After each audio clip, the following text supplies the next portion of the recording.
ஒண்ணும் இல்ல. இத நம்ம சரி பண்ணிடலாம். நீ ரொம்ப சந்தோஷப்படுவ.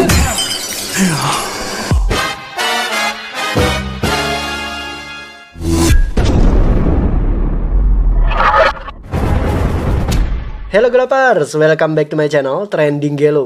Kali ini kita akan rangkum alur film India berbahasa Tamil dengan judul Bagheera. Film yang dirilis tahun 2023 ini disutradarai oleh adik Rapi Chandran dan dibintangi oleh Prabu Dewa sebagai Prabu, Amira Dastur sebagai Ramya, dan Sri Murali sebagai Murali. Bagheera bercerita tentang seorang psikopat sadis dengan julukan Bagheera yang membunuh para wanita cantik dengan cara yang sangat brutal. Mata korban dicongkel, jari tengahnya dipotong, dan mayat korban dijadikan patung. Siapakah Bagheera sebenarnya? Dan kenapa ia melakukan perbuatan sekeji itu? Penasaran? Nah, Gelovers, makanya simak rangkuman alur film ini tanpa skip biar ketemu magisnya film ini. Dan jangan lupa subscribe agar bisa mendapatkan updatean terbaru film keren India lainnya, spesial di channel Trending Gelo. Oke Gelovers, tanpa banyak basa-basi, kita langsung ke TKP.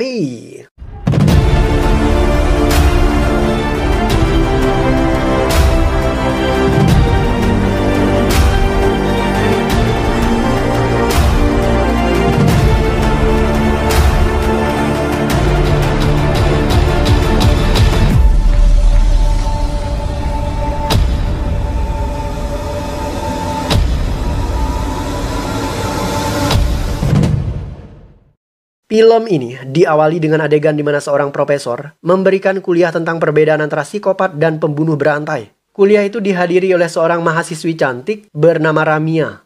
Menurut profesor, pembunuh berantai tidak memiliki motif dan alasan yang kuat, sementara psikopat ia membunuh dengan alasan dan motif yang sangat kuat. Perbedaan lain adalah seorang psikopat akan menciptakan karakter imajinatif ketika membunuh, sementara pembunuh berantai tidak melakukan itu. Untuk mengalihkan perhatian seorang psikopat, korban harus mengajak psikopat agar berkomunikasi tanpa jeda. Dan setelah itu, korban meyakinkan karakter imajinatif tersebut bahwa apa yang dilakukan oleh psikopat adalah hal yang salah. Maka, akan terjadi gejolak pertentangan batin antara psikopat dan karakter imajinatif yang diciptakan oleh psikopat itu sendiri. But நீ சொன்ன மாதிரியே உன் ஃபார்ம் நான் எத்தனை பாய்ஸை ஓட விட்டுருப்பேன். Prabu membawa seorang wanita cantik di dalam mobilnya. Ia meminta wanita itu untuk menjulurkan kepalanya keluar jendela supaya bisa memeriksa kondisi ban mobil bagian belakang. Ketika wanita itu menjulurkan kepalanya, Prabu membunuh wanita itu.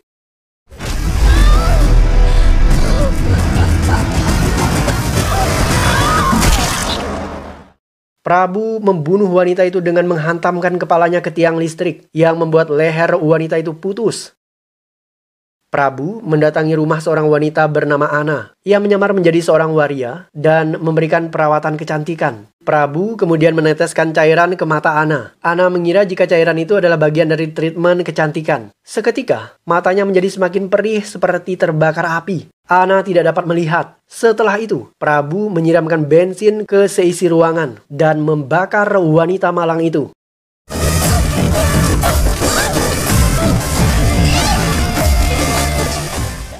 Prabu mengirimkan boneka Teddy kepada seorang wanita bernama Nadia. Hari itu Nadia berulang tahun, dan ia mengira jika boneka tersebut adalah hadiah dari pacarnya. Nadia tampak sangat senang.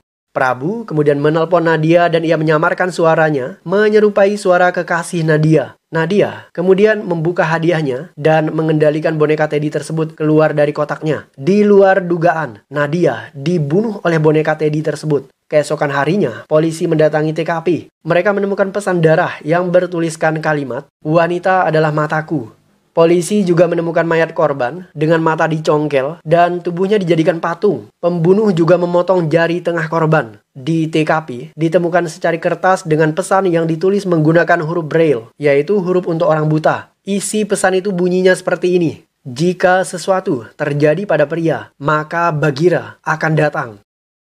Ada gadis lain bernama Anita, dan ia membawa selingkuhannya ke dalam kamar. Anita tidak sadar jika kekasihnya Rapi ada di bawah ranjang dan sedang bersembunyi. Mengetahui perselingkuhan pacarnya, Rapi patah hati. Ia bertekad membunuh Anita. Tetapi Rapi tidak punya nyali. Rapi kemudian memanfaatkan aplikasi Bagheera untuk menghabisi Anita. Ia mengupload video yang berisi kisah pengkhianatan Anita. Rapi juga memberikan data tentang pacarnya yang selingkuh melalui aplikasi Bagheera. Tidak hanya Rapi, tetapi semua pria yang patah hati juga bisa curhat dan meminta Bagheera agar membunuh kekasih mereka yang berani berkhianat.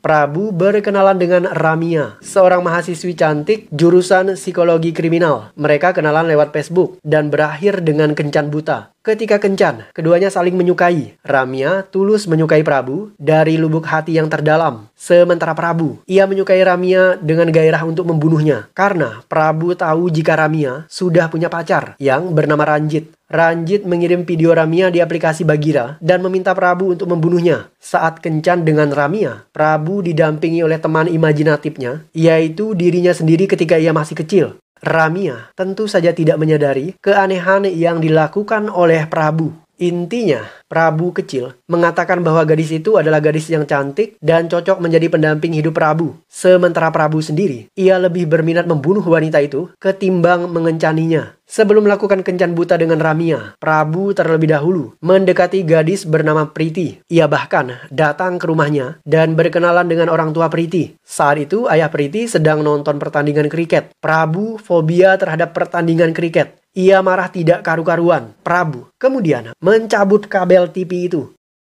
Suatu malam seorang wanita bernama Nandini mendatangi Prabu. Wanita ini meminta bantuan Prabu. Ia dikejar-kejar oleh beberapa preman yang ingin memperkosa dirinya. Nandini mengaku jika ia akan menikah dengan pacarnya dalam waktu dekat dan mereka sudah pacaran selama 8 tahun. Mereka adalah pasangan kekasih yang setia. Mendengar kesetiaan Nandini, Prabu siap menolongnya. Ia turun dari mobil dan siap membantai penjahat itu. Tetapi para penjahat terlebih dahulu memukul Prabu dan mengikatnya pada tiang lampu jalanan. Seketika hujan pun mulai turun. Selain takut dengan permainan kriket, Prabu juga sangat fobia terhadap hujan. Ia berteriak kesetanan. Prabu memberontak. Ia berhasil melepaskan rantai yang membelenggu dirinya. Setelah itu, Prabu menghajar semua para penjahat tadi dan berhasil menyelamatkan Nandini.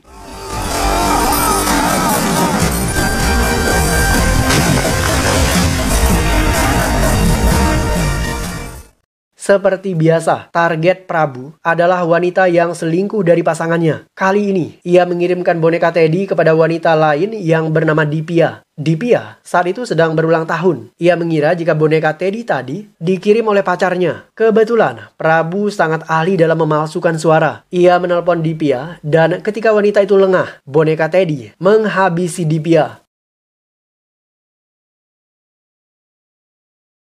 Prabu sangat ahli dalam penyamaran. Kali ini, ia menyamar menggunakan berbagai nama dengan profesi yang berbeda-beda pula. Prabu menyamar menjadi Rahul dengan profesi sebagai dokter. Rahul alias Prabu kemudian didatangi oleh kekasihnya Jenny. Malam itu, Rahul melamar Jenny. Ia membawanya ke taman bunga. Rahul didampingi oleh pembantunya yang menyamar menjadi ibunya. Pembantu Rahul meminta Jenny menutup mata menggunakan kain. Sementara Rahul, ia memainkan gitar dan bernyanyi. Ketika Jenny terlena, pembantu Rahul bersiap menghabisi wanita itu. Akan tetapi, Rahul menghentikan tindakannya itu. Rahul ingin membunuh Jenny dengan tangannya sendiri. Rahul melamar Jenny dan mereka kemudian menikah. Setelah menikah, Rahul mengajak Jenny untuk berbulan madu ke Sri Lanka. Tidak hanya menjadi Rahul, Prabu juga menyamar menjadi pria bernama Partha. Partha bertemu dengan pria tua yang ingin bunuh diri. Pria tua ini frustasi karena anak perempuannya yang bernama Veda tidak mau menikah dengan lelaki yang dijodohkan oleh ayahnya. Partha menyelamatkan pria tua itu. Merasa berhutang nyawa kepada Partha, pria tua ini kemudian menjodohkan putrinya dengan Partha. Partha tampak sangat senang. Ini kesempatan baginya untuk membunuh Veda karena Veda telah mengkhianati ayahnya sendiri yang membuat sang ayah ingin bunuh diri. Veda dengan terpaksa menyetujui perjodohan itu meskipun ia tidak mencintai Partha. Mereka berdua kemudian menikah dan akan berbulan madu di Sri Lanka. Kali ini Prabu menyamar menjadi Selpam. Ia punya pacar namanya Sita. Selpam tahu jika Sita selingkuh darinya. Selingkuhan itu ia sembunyikan di dalam lemari. Selpam memergoki mereka. Ia membiarkan kekasih Sita pergi. Tetapi setelah itu, Selpam mulai memaksa Sita agar menikah dengannya. Sita tidak punya pilihan. Ia pun terpaksa menikah dengan Selpam dan mereka akan berbulan madu di Sri Lanka. Polisi Subramaniam adalah polisi yang ditugaskan untuk menangani kasus pembunuhan terhadap para wanita di kota Chennai. Suatu hari, polisi Subra menemukan jika putranya menggunakan aplikasi Bagheera. Putra Subramaniam mengirim foto kekasihnya untuk dibunuh. Mengetahui tindakan bejat putranya itu, Subramaniam menamparnya. Ia tidak ingin anaknya menjadi seorang pembunuh yang bersubahat dengan Bagheera. Untuk menjaga keamanan pacar anaknya itu, Subramaniam menelpon Lina dan memintanya agar menjauh dari boneka Teddy. Tetapi semuanya terlambat. Boneka itu sudah menyerang Lina menggunakan palu. Polisi berdatangan ke rumah Lina. Mereka melepaskan tembakan yang membuat boneka Teddy ketakutan. Boneka itu segera melarikan diri menggunakan seutas tali. Ia terjun tepat di atas sebuah mobil. Ternyata pelaku pembunuhan tidak sendirian. Teddy Bear tadi ditemani oleh temannya yang sedang menunggu di dalam mobil. Polisi mengejar mobil itu dan mereka melepaskan tembakan yang membuat mobilnya menjadi oleng. Boneka Teddy akhirnya terjatuh sementara mobilnya tetap melaju kencang dan berhasil kabur dari kejaran polisi. Alhasil si pembunuh tertangkap. Setelah kencan buta, Prabu akhirnya berhasil memikat hati Ramya. Ramya adalah mahasiswi psikologi yang mengikuti kuliah profesor di adegan awal film. Saat ini, mereka sedang honeymoon di sebuah villa milik Prabu di Sri Lanka. Villa itu sangat modern. Pintunya dikunci menggunakan sensor raut wajah dan juga telapak tangan Prabu. Saat pertama kali tiba di villa, Ramya terkejut ketika bertemu dengan pembantu Prabu. Wanita itu tampak seram dan juga mencurigakan. Pembantu Prabu sudah tidak sabaran ingin membunuh Ramya, tetapi Prabu mencegahnya. Hari itu, Prabu meminta pembantunya agar pergi dari villa karena Prabu ingin menghabisi Ramya dengan tangannya sendiri. Setelah pembantunya pergi, Prabu mengunci semua villa menggunakan sensor wajahnya. Polisi mengadakan konferensi pers. Mereka menjelaskan sosok psikopat di balik topeng boneka Teddy. Pria yang tertangkap bernama Pakru yang memiliki tubuh yang kerdil. Polisi mengira jika Pakru adalah Bagheera. Mereka tidak sadar jika otak pelaku pembunuhan yang sebenarnya masih berkeliaran di luar sana dan dia adalah Prabu.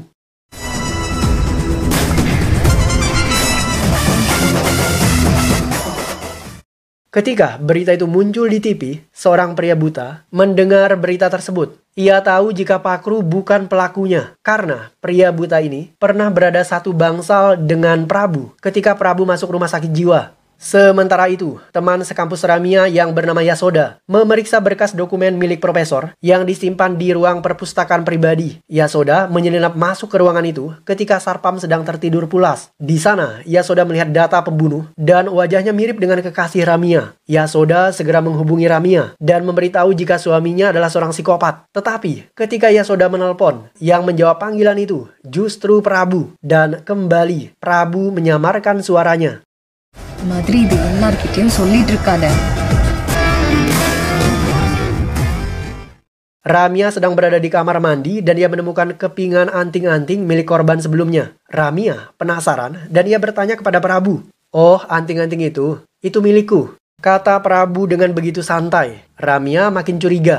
Tidak hanya soal anting-anting, sikap Prabu juga aneh. Mereka berdua honeymoon, tetapi Prabu tidak pernah menyentuh Ramya, layaknya suami istri. Ketika ditanya, Prabu mengatakan bahwa mereka harus bersabar. Untuk mengalihkan perhatian Ramya, Prabu mengajaknya minum. Sementara itu, polisi menginterogasi Teddy Bear yang tertangkap. Pria ini bernama Pakru, teman Prabu. Meskipun dipaksa polisi, Pakru tidak mau memberitahu di mana bosnya itu. Beruntung, seorang pria buta datang ke kantor polisi. Pria ini adalah pasien yang pernah sekamar dengan Prabu ketika Prabu berada di rumah sakit jiwa. Ia memiliki diari milik Prabu. Diari itu tertulis menggunakan huruf Braille. Setelah membaca diari Prabu, semua kisah masa lalunya terungkap. Prabu memiliki seorang ibu bernama Maduri. Ibunya bekerja sebagai pembantu di rumah Tuan Ganesan. Ayah Prabu sudah lama tiada. Karena tidak punya rumah, mereka menumpang di rumah majikannya. Tuan Ganesan punya istri bernama Rukmini dan anak sematawayang bernama Murali. Ia juga punya keponakan bertubuh kerdil yang bernama Pakru. Prabu, Murali, dan Pakru berteman baik. Mereka bertiga hobi nonton kartun Jungle Book. Karakter yang terkenal dalam kartun ini adalah Mowgli dan Bagheera. Murali menjuluki dirinya sebagai karakter Mowgli, sementara Prabu, ia sebagai Bagheera. Suatu hari, ibu Prabu jatuh sakit dan meninggal dunia. Prabu kemudian diangkat oleh Tuan Ganesan menjadi anaknya. Ganesan dan istrinya sangat menyayangi Prabu seperti mereka menyayangi anaknya sendiri. Tuan Ganesan sering bercerita tentang Jungle Book. Menurutnya, Bagheera selalu melindungi Mowgli dari serangan binatang buas. Mowgli dan Bagheera adalah sahabat sejati. Tuan Ganesan ingin agar Prabu dan Murali menjadi seperti itu. Prabu harus melindungi Murali seperti Bagheera melindungi Mowgli. Tuan Prabu punya pabrik boneka teddy bear. Setiap hari setelah pulang sekolah, Prabu, Murali, dan Pakru sering dibawa Tuan Ganesan untuk bermain boneka di sana. Dan akhirnya, Prabu sangat menyukai boneka Teddy. Sementara Murali, ia lebih senang membuat patung. Selain Murali dan Pakru, Prabu memiliki teman yang ia juluki dengan sebutan Kelinci. Gadis kecil itu adalah tetangga Prabu, dan mereka berdua sangat akrab. Ketika Kelinci ulang tahun, Prabu membawanya ke planetarium untuk melihat bintang-bintang.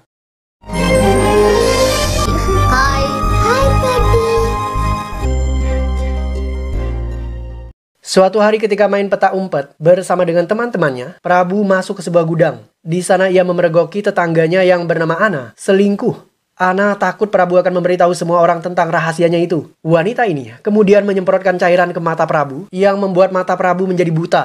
Tidak hanya itu, Ana juga mengancam akan membunuh Prabu jika ia berani membongkar rahasia perselingkuhannya itu. Prabu kecil ketakutan. Ia tidak berani memberitahu siapapun. Ketika dewasa, Prabu berhasil balas dendam kepada Ana. Wanita ini tewas dibakar Prabu di rumahnya sendiri seperti adegan di awal film. Sementara itu, si Kelinci terpaksa berpisah dengan Prabu karena orang tuanya harus pindah rumah. Prabu sendiri diajarkan oleh ibu angkatnya agar belajar huruf Braille. Ketika dewasa, Murali menjalankan bisnis pembuatan patung. Waktu berlalu dan tahun pun berganti. Ibu angkat Prabu justru terserang penyakit kanker.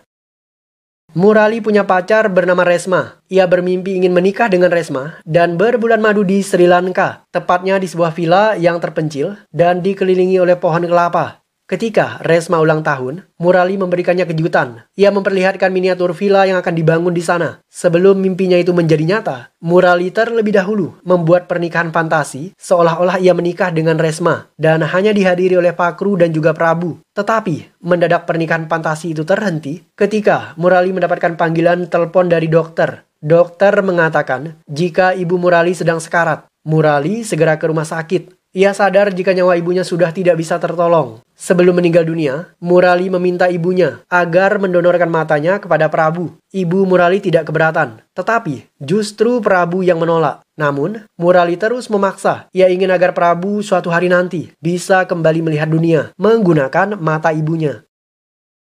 Ibu Murali akhirnya meninggal dunia. Hal itu membuat Murali begitu terpukul. Di saat bersamaan, kekasihnya Resma meminta sejumlah uang. Resma bilang jika ayahnya kecelakaan dan ia butuh biaya untuk operasi. Murali mengirimkan sejumlah uang kepada Resma. Ia tidak sadar jika Resma membohongi dirinya dan selingkuh dengan pria lain di sebuah hotel. Di saat bersamaan, teman bisnis Murali menelpon. Ia membongkar kebohongan Resma melalui sebuah video call. Melalui video call itu, Murali bisa melihat semua kejahatan yang dilakukan Resma kepada dirinya. Sambil video call dengan temannya, Murali menelpon Resma menggunakan ponsel yang lain dan bertanya, "Kamu di mana?" "Aku sedang di rumah sakit. Ayahku akan segera dioperasi," ucap Resma berbohong. Murali sadar jika kekasihnya itu adalah seorang pengkhianat. Ia kemudian patah hati. Murali mematikan panggilan telepon, namun video call-nya masih tetap lanjut. Sementara Resma, ia mengatakan kepada selingkuhannya bahwa Murali adalah pria bodoh dan pecundang. Ia layak diacungkan jari tengah karena Murali mudah dibohongi. Prabu operasi mata dan berhasil mendapatkan kembali penglihatannya. Orang pertama yang ingin dilihat Prabu adalah sahabat sekaligus adik angkatnya, yaitu Murali. Tetapi, takdir berkata lain. Prabu justru melihat mayat Murali.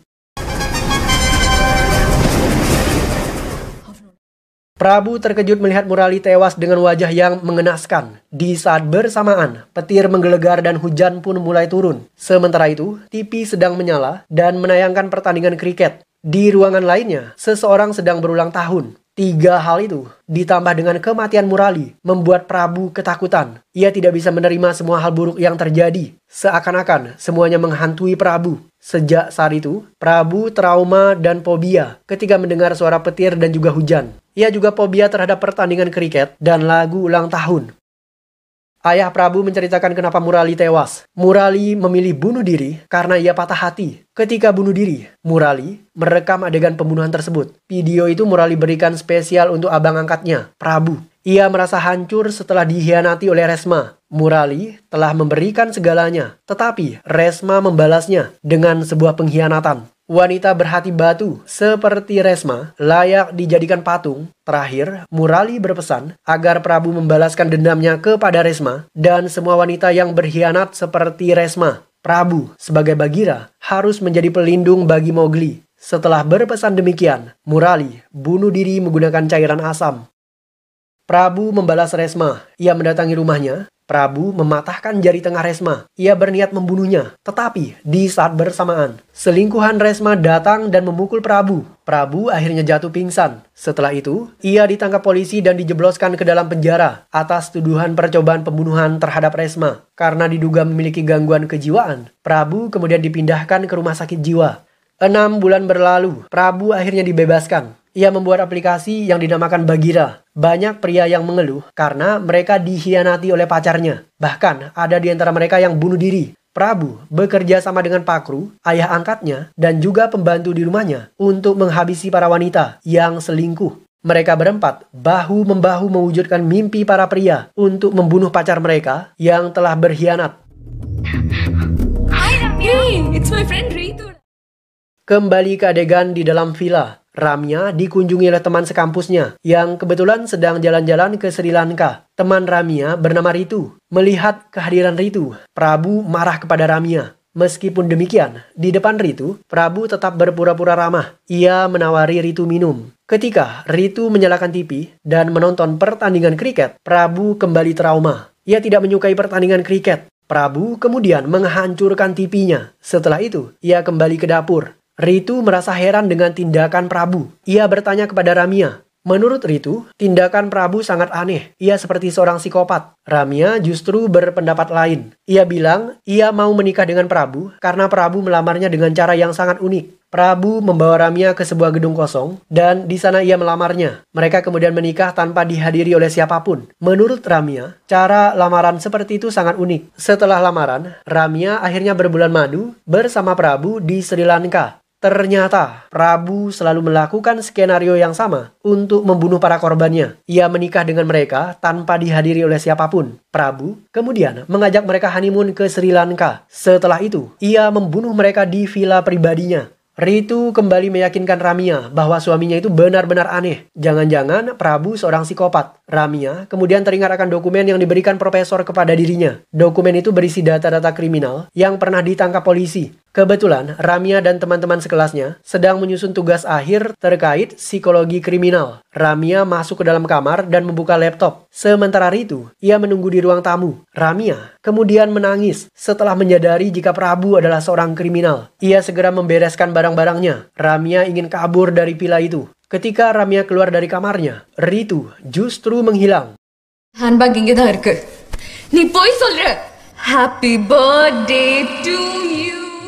Prabu justru mengatakan jika Ritu sudah pulang. Ramya masih saja curiga karena di saat bersamaan ia melihat Prabu membersihkan tangannya yang berlumuran darah. Ramya kemudian menyanyikan lagu ulang tahun yang menjadi kelemahan Prabu. Dan benar saja, Prabu terlihat sangat menderita ketika lagu itu dikumandangkan oleh Ramya. Setelahnya, Ramya mengambil pisau dapur dan mengacungkan pisau itu kepada Prabu. Tetapi ketika Ramya lengah, Prabu justru memukulnya menggunakan botol minuman yang membuat Ramya pingsan seketika. Prabu mengira jika Ramya sudah tewas. Ia tampak begitu sedih. Prabu tidak ingin Ramya tewas secepat itu. Ia ingin bermain-main dengan Ramya terlebih dahulu sebelum membunuhnya. Prabu kemudian masuk ke dapur untuk mengambil sesuatu yang bisa membangunkan Ramya. Ketika Prabu kembali ke ruang tamu, Ramya justru menghilang. Prabu terlihat senang, korbannya sudah hidup kembali. Itu artinya ia punya banyak waktu dan kesempatan agar bisa mempermainkan Ramya. Prabu kemudian mengambil kacamata kesukaannya. Ia juga membawa palu. Prabu mulai memburu Ramya. Ternyata wanita itu bersembunyi di dalam kulkas. Ketika Prabu lengah, Ramia berniat kabur. Tetapi pintunya terkunci. Prabu mengejar Ramia dan mereka seperti Tom dan Jerry yang saling kejar-kejaran.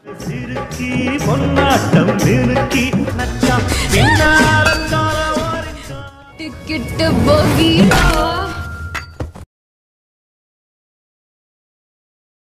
Ramia memukul Prabu dengan tongkat golf. Psikopat itu jatuh pingsan. Ramia kemudian menyeretnya ke arah pintu. Ia butuh scan wajah dan juga telapak tangan Prabu agar bisa membuka pintunya. Di saat itulah Prabu tersadar. Ramia segera melarikan diri. Ia mencari pintu keluar lainnya tetapi sayang, semuanya terkunci. Ramia kembali bertemu dengan Prabu yang sekarang sudah melepas rambut palsunya. Prabu duduk di bagian taman dengan kepala pelontos. Ia sengaja mengunci Ramia di dalam villa. Ketika Prabu berada di luar gedung, Ramia berusaha mencari jalan keluar dan ia menemukan sebuah ruangan yang aneh di lantai 2. Ada banyak patung wanita di sana. Dan tentu saja patung itu dibuat dari mayat para korban pembunuhan. Semua korban diikat dan dilumuri cairan asam. Setelah itu, Prabu menyemen tubuh mereka. Ramia melihat lubang besar di bagian atas ruangan tersebut. Ia memanjat ke sana. Ramia menoleh keluar dan di bagian balkon ia melihat mayat temannya Ritu. Belum sempat keluar, Ramia akhirnya tertangkap. Ia diikat Prabu pada sebuah tiang.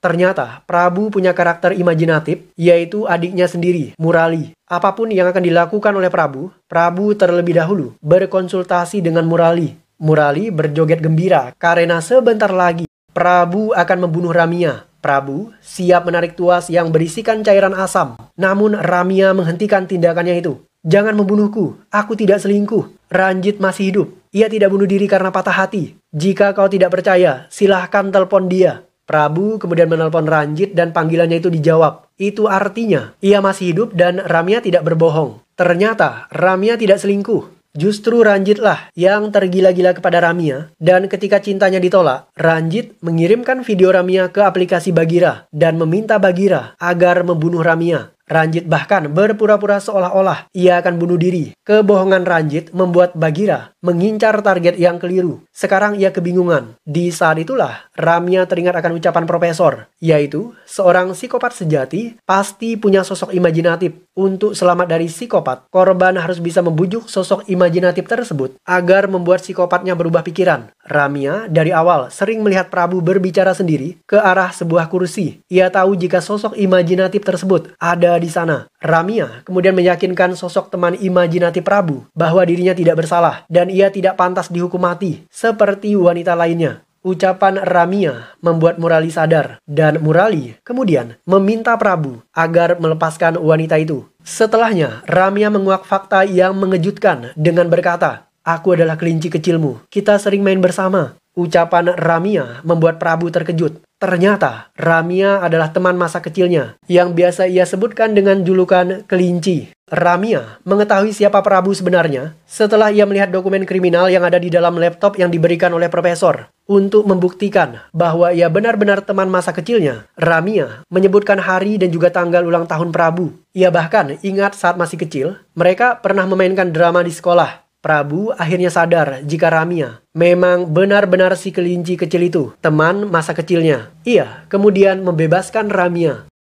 Ramia pada akhirnya menikah dengan Prabu. Sejak saat itu, Prabu menjalani kehidupan yang normal tanpa membunuh para wanita. 25 tahun berlalu dan mereka sekarang punya anak laki-laki yang bernama Pradip. Pradip ingin menikah. Ia membawa kekasih hatinya ke rumah dan memperkenalkannya dengan sang ayah. Pradip juga membawa calon ibu mertuanya untuk menemui Prabu. Betapa terkejutnya Prabu ketika ia mengetahui jika ternyata calon ibu mertua Pradip adalah Resma, wanita yang menyebabkan Murali patah hati, kemudian bunuh diri. Ketika melihat Resma, dendam Prabu kembali membara. Jiwa psikopatnya bergelora. Prabu kemudian membunuh Resma. Dan film pun berakhir.